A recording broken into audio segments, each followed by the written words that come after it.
Bienvenue sur Vécu de Ticket for Change, le premier podcast collaboratif fait par et pour des acteurs de changement. Dans ce podcast, tu entendras des témoignages de personnes qui ont décidé d'utiliser les 80 000 heures de leur vie qu'ils vont passer au travail pour contribuer à la résolution des enjeux sociaux et environnementaux d'aujourd'hui. Ils te partagent leurs meilleurs apprentissages suite aux succès et aux galères qu'ils ont vécus sur des questions bien précises. Depuis janvier 2019, nous formons des personnes à la réalisation des épisodes que tu vas entendre, pour faciliter le partage d'expériences entre acteurs de changement à grande échelle. Cet épisode a par exemple été réalisé par Aurore, qui s'occupe de la politique RSE de son entreprise.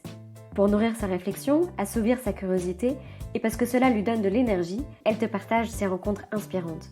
Si tu souhaites toi aussi apprendre à réaliser tes propres épisodes vécus ou ton propre podcast engagé, rendez-vous sur vécu.org. Nous t'y avons concocté une formation en ligne. À jeudi prochain et bonne écoute. Je n'ai qu'une question à vous poser. C'est quoi la question? C'est quoi le problème? Vécu. À chaque galère, des apprentissages. Vécu, des retours d'expérience pour gagner du temps et de l'énergie. Bonjour, je m'appelle Simon, je suis cofondateur de Plastic Odyssey. Plastic Odyssey, c'est une expédition à bord d'un navire laboratoire du recyclage. C'est pas un bateau qui va aller ramasser du plastique, mais c'est un bateau qui embarque des systèmes de recyclage adaptés aux pays en développement qui vont permettre de transformer les déchets pour en faire une ressource locale, donc permettre à des entrepreneurs de créer leur micro-entreprise localement, toutes les villes les plus polluées du monde, et éviter que ce plastique arrive dans la nature, parce qu'il va avoir de la valeur, il sera ramassé avant et transformé. Ces solutions-là, elles sont open source, il n'y a pas de brevet derrière, ce qui fait que chacun va pouvoir s'emparer des plans, les modifier, les améliorer, les répliquer, et recréer derrière cette petite machine. Ce bateau va partir en 2020, c'est un bateau qui fait 40 mètres, qui va embarquer une quinzaine de membres d'équipage et qui partira de Marseille pour aller en Afrique, en Amérique du Sud et en Asie, les 3 continents les plus touchés par cette pollution plastique. Donc l'idée, c'est de partir 3 ans pour faire une trentaine d'escales pendant lesquelles on va pouvoir toucher un maximum de gens, partager ces solutions et on l'espère faire en sorte qu'elles soient répliquées un maximum. La question à laquelle je vais répondre, c'est comment médiatiser un projet complexe mais sans le dénaturer. Le vécu. Alors, mon vécu, la première expérience que j'ai eue avec les médias, c'était quand j'ai eu une idée, encore étudiant, j'ai eu l'idée pour participer à un concours de concevoir un détecteur de pesticides. Donc un petit appareil que chacun pourrait avoir dans sa poche pour scanner les fruits et légumes et savoir s'il y a des pesticides ou non dedans. Alors c'était une idée qui me plaisait beaucoup, j'ai fait des recherches, je suis tombé sur des articles scientifiques qui m'ont amené à penser que ça allait être possible de développer ça. Et puis j'ai gagné un premier concours, j'étais étudiant au Havre à l'époque, donc il n'y a pas grand chose qui se passe au Havre. J'avais donc une journaliste qui était venue me voir, qui s'est dit tiens, je vais faire un article sur cet étudiant qui a eu une idée, qui a un projet de détecteur de pesticides. Et une semaine plus tard, j'étais chez moi dans ma coloc, et mon coloc, je revois, était sur le canapé en train de regarder son téléphone, Facebook, et il me dit c'est bizarre, j'ai un copain en Haute-Savoie qui partage un article sur toi. Je dis qu'est-ce que c'est que cette histoire?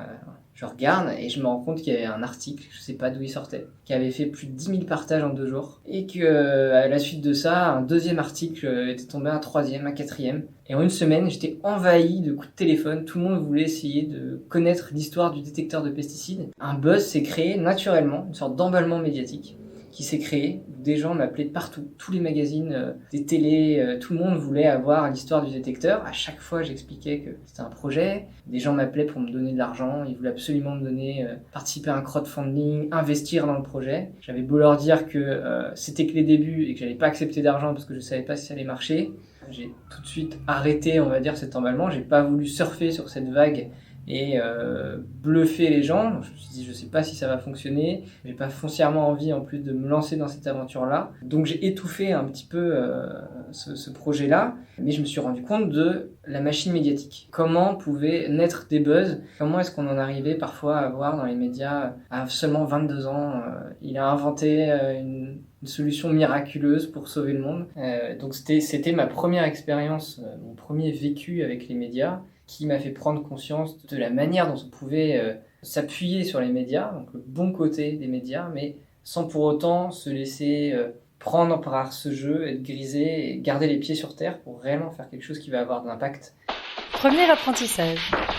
Mon premier apprentissage, c'est de savoir construire une histoire qui suscite l'émotion. Donc toucher vraiment à la sensibilité du public. Si on veut avoir un projet qui est impactant, on va souvent aller vers quelque chose de complexe. Parce que le monde est complexe. C'est comme ça, les solutions ne sont pas simples, sinon on n'en serait pas là. Malheureusement, ça contredit un peu ce que veulent les médias. Dans les médias, quand on veut partager une idée, partager un projet, il faut que ça soit simple. Il faut que ça soit impactant, donc il faut que ça puisse se résumer en une phrase, et qu'en une phrase, ça soit très imagé, que tout le monde puisse comprendre de quoi il s'agit, comprendre pourquoi c'est une bonne solution, une bonne idée. Et ça, à première vue, ça va pas forcément de pair. D'un côté, on a quelque chose de très complexe qui va demander des heures et des heures de compréhension du problème, et de l'autre, il faut le résumer en une phrase. Et donc, le challenge qu'il y a, c'est d'arriver à faire de ce projet complexe, d'en raconter une histoire, qui va peut-être pas tout dire, qui va juste interpeller, et donc permettre derrière à un public d'avoir envie de creuser. C'est ça qu'il faut susciter. Il faut susciter cette envie d'aller plus loin, cette envie de creuser. Alors nous, notre porte d'entrée, ça a été le bateau qui avance au plastique. C'est très simple. C'est la DeLorean de Retour vers le futur. Tout le monde a cette image de Doc qui met les déchets dans sa voiture. Ça le transforme en carburant et ça fait avancer la voiture. On a eu cette même idée. Alors que le but n'est pas de faire avancer des bateaux au plastique. Le but, c'est d'arriver à faire connaître des solutions qui, derrière, seront implantées dans les villes, à terre. Donc, a priori, pas vraiment de lien avec le bateau. Mais comme je suis marin, je suis officier de marine marchande, et que le bateau, ça fait rêver tout le monde, moi y compris, c'est la première chose qui m'est venue à l'esprit, c'est... Qu'est-ce qui me ferait rêver moi ? Qu'est-ce qui me ferait rêver moi ? Quelle est cette histoire ? Et j'en suis arrivé à Retour vers le futur et à ce mécanisme en fait très simple de on prend les déchets, on en fait une ressource. Ça parle à tout le monde, c'est compréhensible. Après, les détails de comment est-ce qu'on en arrive là, c'est très compliqué. Mais ça a été ça notre porte d'entrée. Donc ça, on l'a testé. On l'a testé en pitchant le projet, en racontant le projet aux gens. On a testé de différentes manières. On commençait par expliquer la finalité. Voilà, la finalité, c'est stopper le recyclage en implantant des centres de recyclage dans les villes. Les gens n'écoutaient pas vraiment. Alors que, contrairement, quand on commençait tout de suite par ça, en se présentant, voilà, moi, je vais faire le tour du monde avec un bateau qui avance aux déchets. Comme dans Retour vers le futur. Et là, tout de suite, les gens te regardent avec des étoiles et se disent « Ok, qu'est-ce que c'est ton histoire ? Raconte-moi ton histoire », et là tu pouvais aller plus loin et expliquer que non, tu vas pas ramasser le plastique dans l'océan parce qu'il coule, qu'il n'y a pas de continent de déchets comme on l'entend et que la solution elle est à terre, mais les gens t'écoutent parce que tu les as accrochés dès le début. Deuxième apprentissage. Mon deuxième apprentissage, c'est d'accepter de simplifier son message pour être compris par le plus grand nombre. Ça, c'est pas facile parce que c'est la différence entre le scientifique, le chercheur, qui va vouloir avoir un message qui est 100% exact, donc prendre chaque mot avec des pincettes, en ajoutant dans telle condition précise, cette chose est vraie. Et ça ennuie les gens. Donc en fait, le cerveau se ferme quand on commence à entrer dans la précision. Finalement, être exact à 100%, c'est ennuyeux. Et malheureusement, on est obligé de simplifier un peu le message pour qu'on puisse comprendre l'essence de l'idée et ensuite ajouter derrière des petites briques qui vont faire en sorte que le message est exact. Et donc c'est ça le plus dur, parce que quand on s'adresse à tout le monde, on s'adresse aussi aux scientifiques qui connaissent la vérité. Et la première peur qu'on a, c'est de dire « Ah oui, mais on va nous reprocher de pas dire la vérité ou de raconter une fausse science. » Souvent, le premier message très simple qu'on a du bateau qui avance aux déchets, c'est que le lien, il se fait très rapidement. Et donc tout le monde pense que c'est un bateau qui va nettoyer l'océan pour transformer derrière le plastique. Et ça, scientifiquement, ça tient pas trop la route, puisque le plastique flotte pas, que on a très peu du coup de déchets à la surface, des microparticules, c'est vraiment des quantités infimes. Donc on a eu beaucoup de critiques de personnes qui s'étaient arrêtées au premier message et qui nous disaient non mais ça sert à rien de nettoyer l'océan, on le sait, c'est du greenwashing, c'est pas un projet valable. Et c'est là la difficulté d'arriver à faire en sorte que les gens creusent au moins jusqu'au deuxième message pour comprendre que c'est pas un bateau nettoyeur et que c'est un projet qui va un peu plus loin dans la réflexion. Et c'est là où il faut être bon, c'est qu'il faut avoir quelque chose à dire. Il faut pas s'arrêter juste à ce premier message simple. Si on veut être pris au sérieux, il faut que le cœur du projet tienne la route, mais il faut réussir à avoir une porte d'entrée pour que la majorité des gens qui ne sont pas des scientifiques puissent quand même comprendre de quoi il s'agit. Finalement, il y a plusieurs niveaux dans les messages. Un message très grand public, porte d'entrée, et puis des messages de plus en plus complexes pour arriver finalement au petit pourcentage de personnes intéressées qui comprennent réellement de quoi on parle. Typiquement, un bon exemple qu'on a, quand on parle du projet, le premier message très simple, ça va être on fait du carburant à partir du plastique. Donc là, c'est simple, on sait que on prend du plastique, ça vient du pétrole à la base, on en refait du pétrole. Jusque-là, c'est assez simple, ça parle à tout le monde. Par contre, on oublie que c'est la dernière étape du process et qu'avant ça, on va essayer de recycler le plastique. Et avant ça, on va le trier. Et donc là, si on parle de cette première solution dans laquelle on travaille, on va parler de spectroscopie infrarouge, d'analyse moléculaire, de spectre, pour arriver à différencier les plastiques entre eux. Et ça, c'est compliqué. Ça parle pas à grand monde, à part à une toute petite partie de spectroscopistes et d'ingénieurs en optique qui vont être passionnés. Mais finalement, ça arrive jamais dans les médias, parce qu'on n'a pas envie d'aller écouter un message aussi complexe. Troisième apprentissage.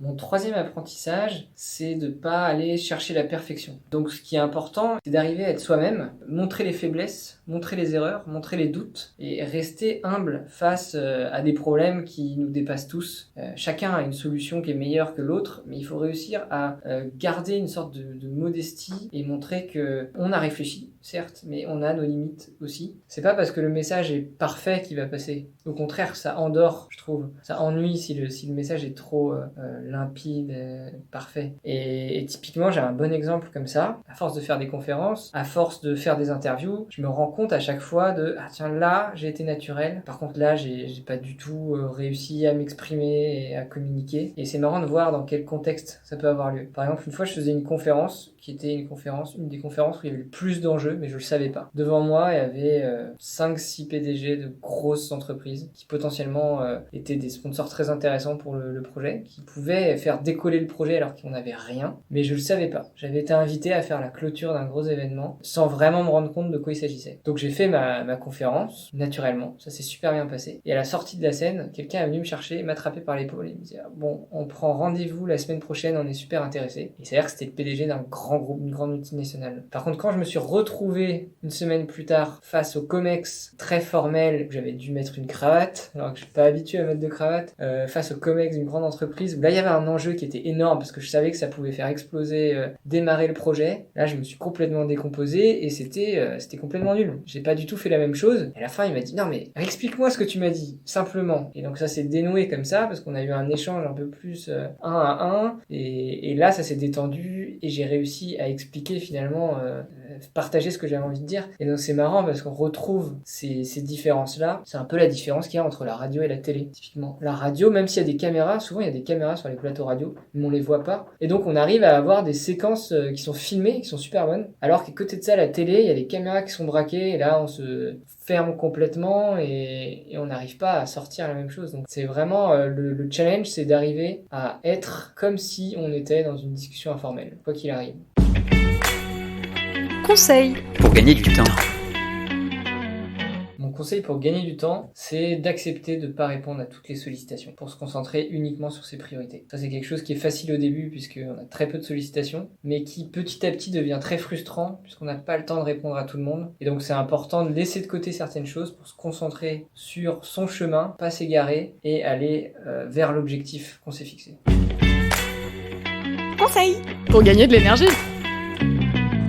Mon conseil pour gagner de l'énergie, c'est pas révolutionnaire, mais c'est de dormir. On a tous notre seuil de sommeil, on a tous plus ou moins besoin de dormir, mais on a tous aussi tendance à repousser ces limites-là. Et je crois que c'est un mauvais calcul parce que quand on est fatigué, on est moins patient, on est moins productif au final. Donc c'est un bon effet rebond finalement. Et puis moins on est productif, moins on dort, et moins on dort, moins on est productif. Donc la solution, c'est de bien respecter son sommeil. L'autre question. Alors l'autre question que je me pose, c'est comment faire en sorte de bien faire grandir une équipe. Quand on commence un projet, on est tout le temps quelques-uns, 2, 3, 4. Et petit à petit, on embarque des gens dans l'équipe. Et il faut réussir à garder ces mêmes valeurs qui nous unissent et à créer une équipe soudée avec une cohésion et un objectif commun. Ça pour moi, c'est primordial et c'est peut-être le plus complexe dans un projet. Vu, Vécu. vaincu. Pour plus de vécu, clique vécu.org.